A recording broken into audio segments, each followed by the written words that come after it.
ये अरावली है, ये हमारे राजस्थान में किसान की, हमारी सबकी ये जीवन रेखा है। जो खदान की एक्टिविटी है वो सारी इलीगल हुई है। सरकार किसी की भी रही हो, जनप्रतिनिधि, सरकार, प्रशासन, पुलिस और माफिया, इनका गठजोड़ होता है। और इस गठजोड़ के सामने ग्रामीण सब बेचारे परेशान हैं, इनकी कोई सुनवाई नहीं है। हमारे गांव में जो है ना तो हमारे बच्चे रात को पढ़ पाते हैं, पूरी रात ब्लास्टिंग होती, पूरी रात खनन कार्य होता, तो उसमें मशीनें चलती।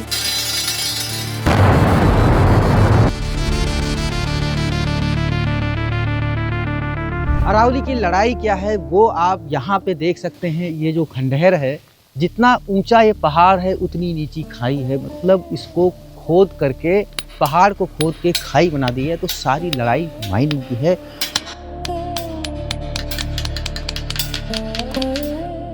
ग्राउंड में जाके और अलग अलग जगहों से आप तक ये एक्चुअल तस्वीरें लाने की कोशिश कर रहे हैं कि कैसे अरावली में एक्चुअली में हो क्या रहा है, अरावली के अंदर क्या हो रहा है। लड़ाई तो दिल्ली में बाहर धरना प्रदर्शनों में हो रही है, लेकिन हकीकत क्या है।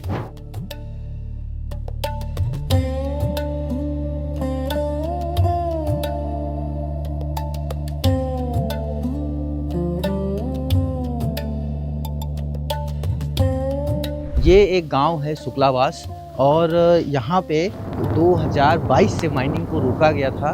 2022 में एनजीटी ने रोक लगाई थी और गांव वाले इसको लेके काफ़ी लड़ाई लड़ी थी यहाँ पे आके, और करीब ये 10 साल चली। पहले 1985 में राजस्थान में एक वन विभाग का सर्वे आया था, और उसमें यह था कि अभी कौन सी पहाड़ी वन विभाग में जाएगी, कौन सी उसके बाहर रहेगी। तो मेरे गाँव के पास ये लंबी पहाड़ी है, ये पूरा अरावली 2 किलोमीटर इसकी लंबाई है और ऊंचाई आप देख ही रहे हो। ये पहले गांव वालों ने कहा, माइनिंग उसने वन विभाग से, ये आप वन विभाग में ना लें। हमने उसका विरोध किया, हमारे बुजुर्गों ने विरोध किया कि हमारे मवेशी चरेंगे, हमारे पशु चरेंगे, हमारी गांव की महिलाएं इसमें ईंधन लेंगी, तो ये हमारी रोजी रोटी रहेगी, ये हमारी जीविका रहेगी। इसलिए उस टाइम में वन विभाग से इनको हमने वंचित रख लिया। और ये जगह जो है राजस्थान में सब जगह ऐसा ही है, गाँव के आसपास माइनिंग है वो क्या वन विभाग की जमीन पे? ये जमीन उस टाइम में 85 में वन विभाग से इनको बाहर रख दिया, और ये गांव की संपत्ति रही, पंचायत की रही, ये गैर मुमकिन पहाड़ रहे। इसको बाद में जो है 95 या 90 के दशक के बाद में यहाँ जो है इनको लीज देना शुरू कर दिया। इससे पहले इनमें लीज नहीं थी। यहाँ स्कूल भी 0 मीटर दूरी पे है, और ये हमारा गौशाला, हमारी आबादी क्षेत्र, हमारा सचिवालय, हॉस्पिटल, मतलब गाँव का पूरा सचिवालय ही इसके बिल्कुल 0 मीटर दूरी पे है। अब ये माइनिंग जब शुरू हुआ तो इनको जो है राजस्थान में परमिशन मिली है कि आप मैनुअल करेंगे, हाथ से करेंगे। परंतु उस आड़ में इन्होंने माइनिंग लेकर के, लीज तो गवर्नमेंट ने दिया इनको, परंतु इसमें जो खदान की एक्टिविटी है वो सारी इलीगल हुई है। जब ये माइनिंग हुई, लीज हुई, उस टाइम डंफरों का चलन इतना नहीं था, और ये सब मैनुअल खाने दी गई थी, भाई गाँव के आसपास आप जो है हाथ से तोड़ के और आप माइनिंग करो। परंतु उसकी आड़ में इन्होंने सारा एक्सप्लोसिव, सारा जो है विस्फोटक सामग्री चोरी से ली इन्होंने, सारा 2 नंबर से लिया। किसी भी खान के पास में डीप होल ब्लास्टिंग करने का परमिशन नहीं रहा, और हम सब इस दंश को झेलते रहे। राजस्थान में सरकार किसी की भी रही हो, जनप्रतिनिधि, सरकार, प्रशासन, पुलिस और माफिया, इनका गठजोड़ होता है। और इस गठजोड़ के सामने ग्रामीण सब बेचारे परेशान हैं, इनकी कोई सुनवाई नहीं है। और हार थक करके कोई शिकायत भी करेगा तो हार थक के बैठ जाएगा।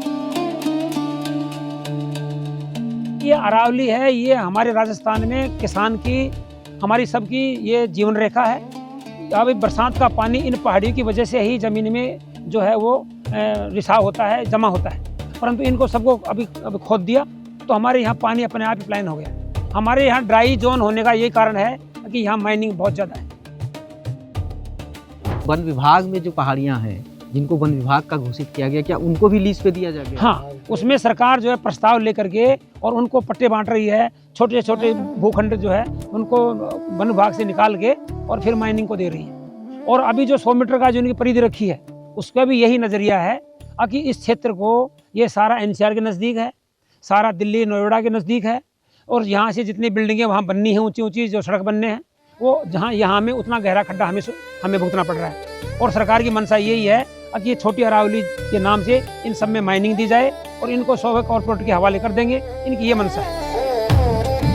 अरावली जो राजस्थान की, गुजरात की, हरियाणा की एक तरीके से एक जीवन रेखा थी, वो उस जीवन रेखा का हस्र क्या है, इस तरीके से हो रहा है और इसी चीज़ की लड़ाई है। पूरे पहाड़ों को खोखला किया गया है। अगर ये आपने लड़ाई ना लड़ी होती तो कितना बड़ा गड्ढा होता। अभी अपन जहाँ खड़े होते हैं ये और इतना ही और चला जाता नीचे। अच्छा। वो सारे पानी को जो है फेंक करके उसमें जो है मोटर लगा करके और सारे पानी को बाहर फेंक के और इसमें माइनिंग करते रहते हैं। हमारे गांव में जो है ना तो हमारे बच्चे रात को पढ़ पाते, पूरी रात ब्लास्टिंग होती, पूरी रात खनन कार्य होता तो उसमें मशीनें चलती। माइनिंग के गुंडे गांव में दिन भर जो है घूमते रहते थे और एक तरह से सारा लोग डर और भय के साए में रहा। और हमने 8 साल तक 10 साल तक तो इनको झेला है, तो हम समझते हैं हम रोज मर के जिए। अरावली विरासत जन अभियान हमारा चल रहा है और उसमें हम एकजुटता से लड़ रहे हैं। पूरा राजस्थान नहीं, पूरा देश का जो है हर प्रबुद्धजन, हर पर्यावरण प्रेमी और हर जागरूक नागरिक उसमें जो है पूरी भागीदारी निभा रहा है। अरावली के बारे में अगर आप कोई जानकारी रखते हैं या अरावली से संबंधित कोई चीज़ शेयर करना चाहते हैं तो हमें बताएं। हम कोशिश करेंगे कि उस चीज़ों को अपने इस अभियान में, अपनी स्टोरीज़ में शामिल करें। मनीष मिश्रा, गाँव कनेक्शन।